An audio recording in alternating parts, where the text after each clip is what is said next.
Hare Krishna devotees, please accept my humble obeisances. All wishes we will follow Maharaj. There will be this real movie. And now you're ready, you can start moving. Sure, Prabhuji. Hare Krishna. Hare Krishna, dear devotees, please accept my humble obeisances. All glories to Srila Prabhupada and Guru Maharaj. Om Namo Nar. I'm sorry, Prabhuji. Om Namo Bhagavate Vasudevaya. Om Namo Bhagavate Vasudevaya. Om Namo Bhagavate Vasudevaya. Narayanam Namaskrityam Naram Chevam Narotayam Devi Saraswati Vyasam Tato Jaye Udirate Nistyaprayeshu Adbhagveshu Nityam Bhagavata Sevaya Bhakti Uttam Sloke Bhakti Bhavati Naistike. Today we're reading from Srimad Bhagavatam, Canto 10, Chapter 64, verse 1 to 22. Chapter 10, the deliverance of King Narga. Text 1. Sri Bhadraya said, O king, one day Sambha, Pradyuma, Kara, Bhuna, Goda, and other young boys of the Yadu dynasty went to the small forest to play. After playing for a long time, they became thirsty.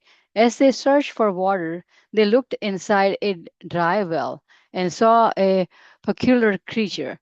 The boys were astonished to behold this creature, a lizard who looked like a hill. They felt sorry for it and tried to lift it out of the well. They caught on the trapped lizard with leather thorns, and then they wove rope, but still they could not lift it out. So they went to Lord Krishna and excitedly told him about the creature. The lotus-eyed Supreme Lord, maintainer of the universe, went to the well and saw the lizard. Then, with his left hand, he easily lifted it out. Touched by the hands of the glorious Supreme Lord, the being at once gave up its lizardly form and assumed that of the residents of heavens. His complexion was beautifully colored like a molten gold, and he was adored with wonderful ornaments, clothes, and garlands. Text 7. Lord Krishna understood the situation, but to inform people in general, he inquired as follows: Who are you, O greatly fortunate one? Seeing your excellent form, I think you must surely be an exalted demigod. By what past activities were you brought to this condition? It seems you did not deserve such a fate. O good soul, we are eager to know about you, so please inform us about yourself. If that is, you think that the proper time and place to tell us. Shukadeva Goswami said, the question by Krishna, uh, whose form are unlimited, the king, his helmet as dazzling as the sun, bowed down to Lord Madhava and replied as follows. King Narga said, I think I am a king known as Narga, the son of Ikush, Ivushka. Perhaps, Lord, you have heard of me when a list of charitable men were recited. What could possibly be unknown to you, O Master? With vision undisturbed by time, you witness the mind of all living beings. Nevertheless, on your order, I will speak. I gave a charity as many cows as there are grains of sand on the earth, stars in the heaven, or drops in the rain shower.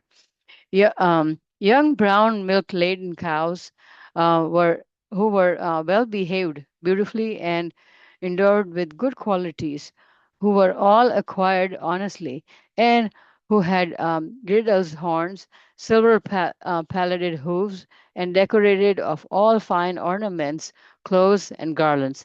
Such were the cows, along with their calves. Then I gave in charity. Text 14-15. I first honored the Brahmans who were recipients of my charity by decorating them with fine ornaments. Those most exalted Brahmas whose families were in need were young and possessed of excellent characters and qualities. They were dedicated to truth, famous for their austerities, vastly learned in the Vedas, scriptures, and saintly in their behavior. I gave them cows, land, gold, houses, along with horses, elephant, and marriable girls with maidservants, as well as sesame, silver, fine beads, clothing, jewelry, furniture, and chariots. I added, I performed, in addition, I performed Vedic sacrifices and executed various pious wealthy activities. Once, once a cow belonging to a certain first-class brahmanas wandered away and entered in my herd. Unaware of this, I gave that cow in charity to a different brahmanas. When the cow's first owner saw her being laid away, he said, "She's mine." The second Brahma, who had accepted her as a gift, replied, "No, she's mine. Nurga gave her to me." Text 18. As the two Brahmans argue, each trying to fulfill his own purpose, they came to me. One of them said, "You gave me this cow." The other one said, "But you stole her from me." Hearing this, I was bewildered. Text 19 through 22. Finding myself in a terrible dilemma concerning my duties in this situation, I humbly entered um, both the brahmanas. "I will give 100,000 of best cows in exchange for this one. Please give her back to me. Your good selves should be merciful to me. Your servants, I did not know what I was doing. Please save me from this difficult situation, or I will surely fall into a filthy hell." Text 21. The present owner of the cow said, "I don't want anything in exchange for this cow, O king," and went away. The other Brahmana declared, "I don't want even 10,000 more cows than you are already offering," and he too went away. Text 22. O Lord of the Lord, O Master of the universe, the agent of Yamuraj, taking advantage of this opportunity, thus created, later carried me to his abode. There, Yamraj himself questioned me. Hare Krishna, Prabhuji.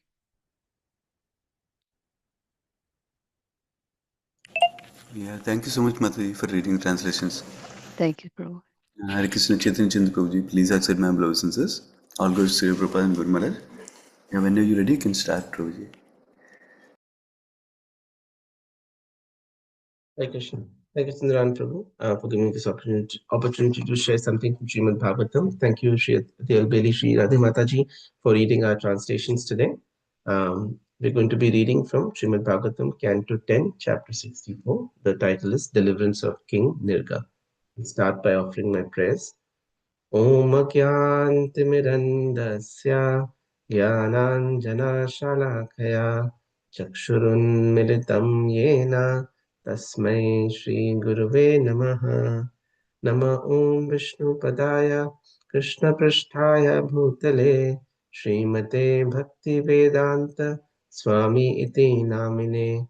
Namaste Saraswate Deve Gauravani Pracharane निर्विशेष शून्यवादी पाश्चात्य देश तारिणे जय श्री कृष्ण चैतन्य प्रभु नित्यानंद श्री अद्वैत गदाधार श्रीवास आदि गौर भक्त वृंदा हरे कृष्णा कृष्ण कृष्ण हरे हरे हरे राम राम राम हरे हरे खं करोति वाचालं पङ्गुं लङ्घयते गिरिं यत्कृपातमहं वन्दे श्रीगुरुतीं तारणं परमानन्दमाधवं Sri Chaitanya ईश्वरम्. Hare Krishna, dear devotees. So we've seen in the past few discussions the wonderful description of the battle that happens and the deliverance of the demon called Banasur. And we've seen the whole story that is facilitated in order to execute the deliverance of king of the demon Banasur. Now after that, Srila Sukdev Goswami takes us to a different pastime. And just by some of the details mentioned in the past time, it seems that this may have happened before the deliverance of Banasur, because some of the personalities mentioned here were much younger at that time. This particular pastime that's discussed of deliverance of King Nirga, and we'll discussing some of the points that are highlighted in the next few verses. Overall, it gives us and cautions us about the dangers of being situated in the mode of goodness. So normally, when we talk about the three modes, Sattvagun, mode of goodness, Rajogun, mode of passion, and Tamogun, mode of ignorance, we always we may tend to think that the mode of goodness is the best because it is in the that is the mode in which we can facilitate our spiritual progress and begin our path of bhakti. But even being in the mode of goodness is a restriction in itself. And there are some limitations and fallacies that if we remain only in the mode of goodness, then we'll be subjected to those. And that is what this Leela will teach us. So the goal is to understand that all these three modes, whether it's goodness, passion, or ignorance, bind us or restrict us to this material world. But when we can transcend these three modes and go beyond these modes to the mode of Shuddha Sattva, the mode beyond the state beyond the three modes, then we can be situated in the platform of bhakti and be actually delivered and appreciate the Nam Roop Leela Gun of the Lord. So, in that way, we will be seeing some of the fallacies of the mode of goodness. So, the story begins by Sri Sukadev Goswami stating that one day, some of the Yadu sons, the children in the Yadu dynasty, that is Samba, Pradyumna, Charu, Bhanu, Gada, and they were all playing in a forest. And when they were playing in the forest, they felt thirsty, so they were looking for water. So while looking for water, they came across the well, and naturally, they looked inside to see if there was some water in it. But instead of water, they were amazed to see this creature who just looked like a hill. It was a very beautiful creature, which is a lizard, and it looked like it was in a very pitiable situation. They could not understand how this creature got into that particular situation in the well. So they wanted to help the creature. So they tried different methods to help the creature by using some ropes and everything, but they were unable to help this particular creature. So then they called Lord Krishna, who came and he delivers this creature. He went to the well and saw the lizard, and with his left hand he easily lifted it out. So some of the things that we can understand from this particular point is that similar to this particular creature, we are also stuck in this well of this material world. King Kulashekar in his prayers in Mukadmala Stotra, he says that this material life is just like a dark well, a bottomless pit that we get stuck in. And in our daily household life, there is no end to the list of chores we have to do. There's so many things that we have to take care of for the family, for the house, for the car, so many other things that we material uh, assets that we may have. But we have to be very, very careful that we do not get stuck in this pit of material life. However, if and even though it is difficult to get out of it on our own from this dark material well, but if we truly and sincerely chant out the names of the Lord with full devotion and sincerity, the Lord Himself will come and take us out of this material world. Recently, in one of the lectures by my Guru Maharaj, he was stating the point that this energy of Krishna, the material energy, the external energy of Krishna is Krishna's energy. So it's very, very powerful. So it's almost impossible for the living entity on its own ability to break the shackles of this material energy, this external energy. The only way this external energy can be broken and the jiva can come out of the clutches of Maya Devi, is by surrendering unto Krishna. And Lord Krishna says himself, Devi he esha gunami mama maya duratya mam eva shri prapadyante mayam etam tarantite. That if you surrender unto me, then you can easily conquer this material energy. So similarly, just as this particular King Nirga, was stuck in the body of a lizard in a well with no hope of escape, was delivered pulled out of this material situation by Lord Krishna extending his hand. Similarly, when we are stuck in this material world, in this well of material life, of family life, if we sincerely, with honest intention, chant the name of the Lord, then Krishna comes and appears in his holy name, and he delivers us from this material world. What is most important for us to understand is to chant sincerely. We may chant with there are three stages of chanting. There's Nam Aparadh, there's Nam Abhas, and Shuddha Nam. In Nam Aparadh stage, we are chanting, but we are still making so many offenses. But we have to understand that devotion or bhakti is a process which really involves our own transformation. Unless our heart is being transformed, we will not achieve the depths of bhakti. We will be stuck on a very superficial level. But if we truly, truly want to break out of this clutches of the external energy, then we must, with all sincerity, chant our rounds. And then Lord Krishna will deliver us just like he delivers King Nirga. So, touched by the hand of the glorious Supreme Lord, the being at once gave up its lizard form and assumed that of a resident of heaven. So, that is another point to note, that sometimes we are stuck in the stage of what we call anartha nivriti, or being too much, stuck or absorbed with all our material shortcomings and our the tendencies that keep us in this material world.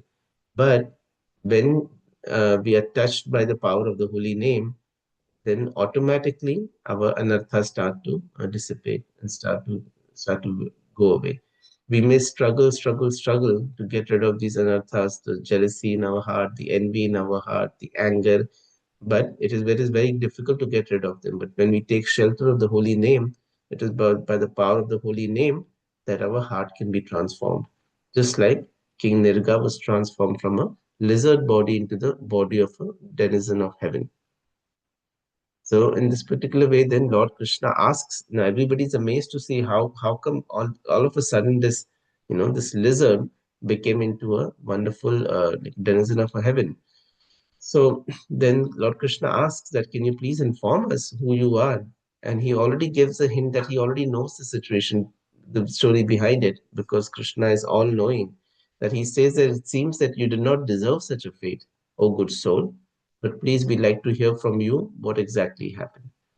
And we see that this king Nirga, even though he was a pious soul and did a lot of pious activities and charity, but he was also devotionally inclined. So, recognizing that he was saved and delivered by Lord Krishna, whose forms are unlimited, as Sukadeva Goswami says, the king pays his obeisances to Madhav, and he replies as follows. And he acknowledges that, Lord, you know of me, because everything is what is unknown to you, O Master. So he acknowledges the supremacy of Sri Krishna as the Supreme Personality of Godhead, understanding that he knows everything that is there in this world to be known. But it is only out of the Lord's desire that he should speak about himself and teach other people, teach other kings. Srila Prabhupada writes that one of the essence of this pastime is to teach other people in the administrative order, the princely order, is to be very, very careful in executing their duties, where even a small mistake can lead to a great calamity.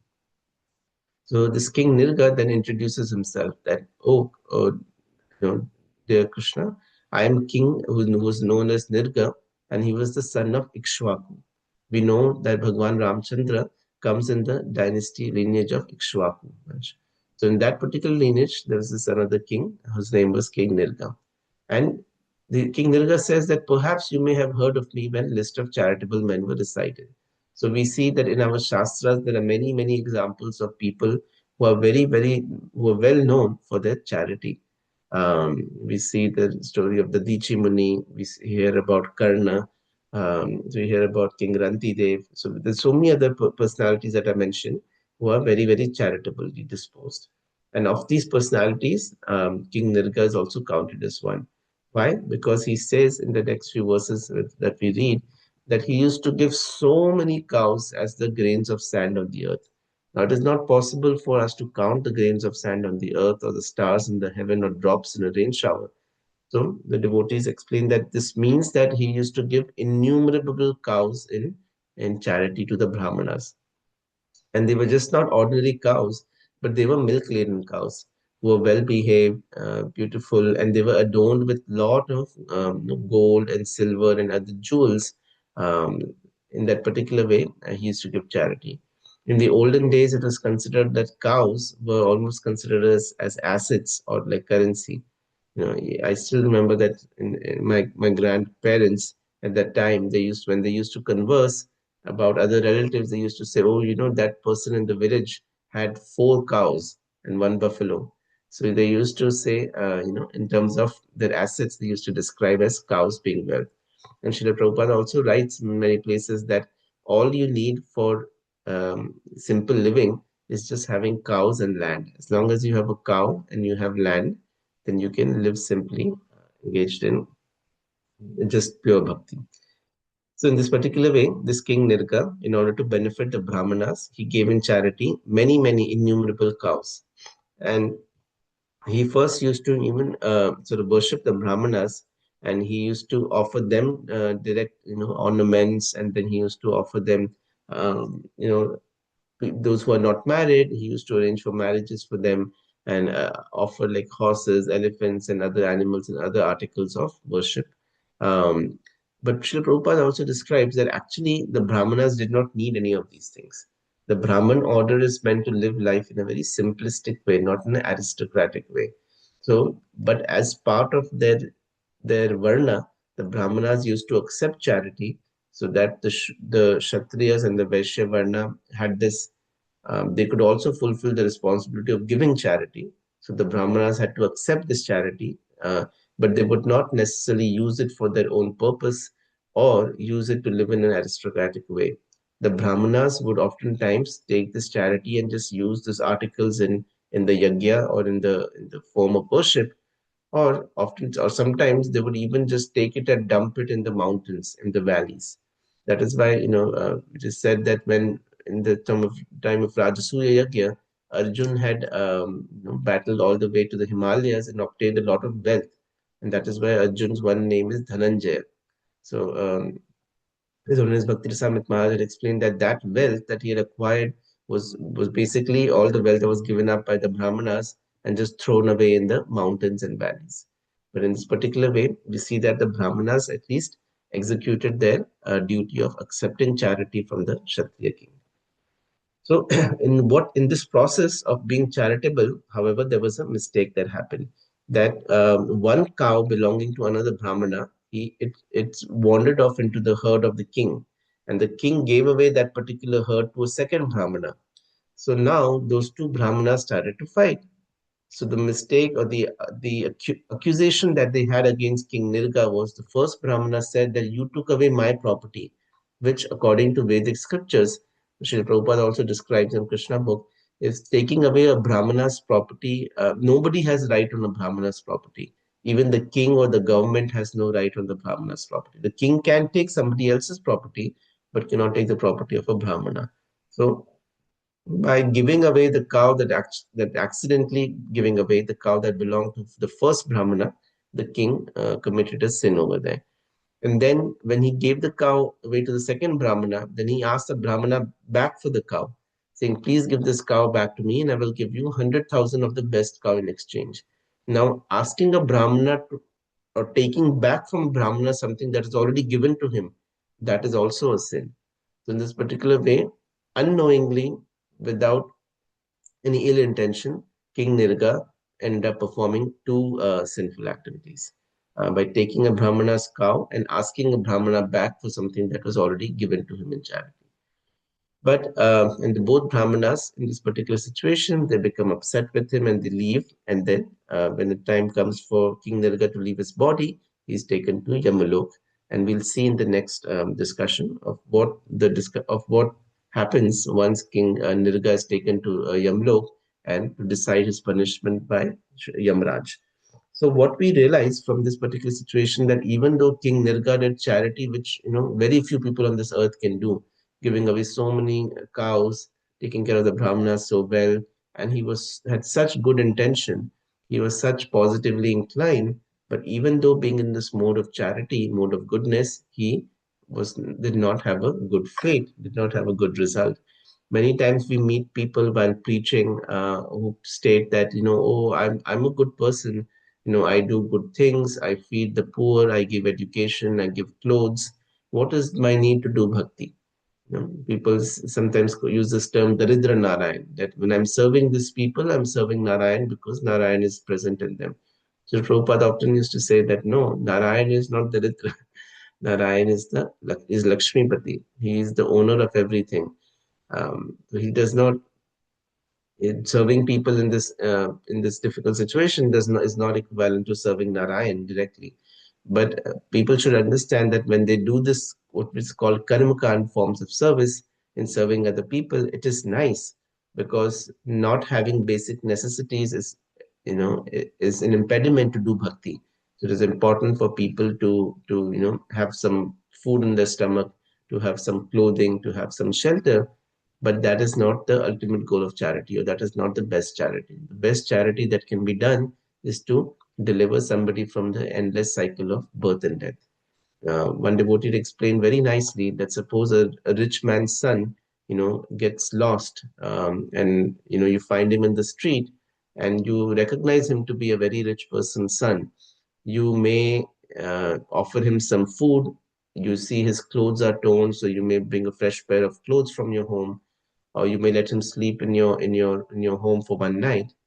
But the best way you can help this particular person is by taking him back to that rich person, his father.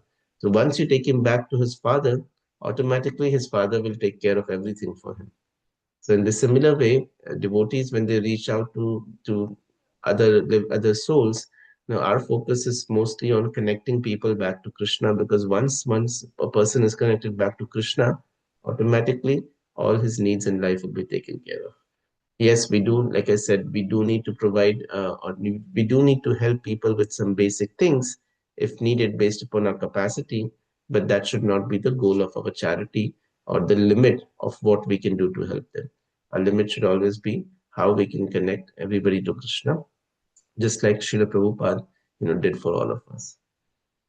So again, this is this one of the limitations of the mode of goodness, of mode of charity, that even though King Nirga did such wonderful charitable acts, he still was bound by the karmic reactions that came knowingly or unknowingly with it. And in this particular way, he had to suffer in the body of a lizard. Then we'll discuss in the next session, we'll discuss more about this particular pastime. With this, I'll end the discussion today. Grantaraj Srimad Bhagavatam ki jai, Ananta Koti Vaishnavinda ki jai, Shri Prabhupada ki jai. Hare Krishna. Hare Krishna, Prabhuji. Thank you. Hari Om, Hare Krishna. Thank you so much, Chaitanya Chandra Prabhuji. Hare Krishna.